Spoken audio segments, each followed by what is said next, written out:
बिस्मिल्लाहिर्रहमानिर्रहीम। सही बुखारी हदीस नंबर 227।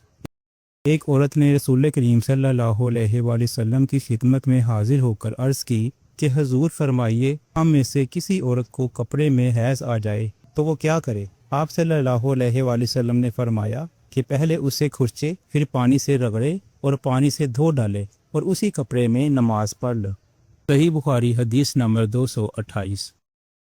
अबू हुबैश की बेटी फातिमा रसूलुल्लाह सल्लल्लाहु अलैहि वसल्लम की खिदमत में हाजिर हुई और उसने कहा कि मैं एक ऐसी औरत हूँ जिसे इस्तिहाज़ा की बीमारी है, इसलिए मैं पाक नहीं रहती, तो क्या मैं नमाज छोड़ दूँ? आप सल्लल्लाहु अलैहि वसल्लम ने फरमाया, नहीं, ये एक रग का खून है, हैज़ नहीं है। तो जब तुझे हैज़ आए तो नमाज छोड़ दे, और जब ये दिन गुजर जाएं तो अपने बदन और कपड़े से खून धो डाल, फिर नमाज पढ़। हशाम कहते हैं कि मेरे बाप उर्वा ने कहा कि हुज़ूर सल्लल्लाहु अलैहि वसल्लम ने यह भी फरमाया कि हर नमाज के लिए वुज़ू कर, यहाँ तक कि वही हैज़ का वक्त फिर आ जाए।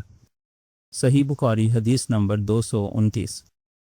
हज़रत आयशा रज़ी अल्लाह ताला अन्हा फरमाती हैं कि मैं रसूल करीम सल्लल्लाहु अलैहि वसल्लम के कपड़े से जनाबत को धोती थी, फिर उसको पहनकर आप सल्लल्लाहु अलैहि वसल्लम नमाज के लिए तशरीफ़ ले जाते और पानी के धब्बे आपके कपड़े में होते थे।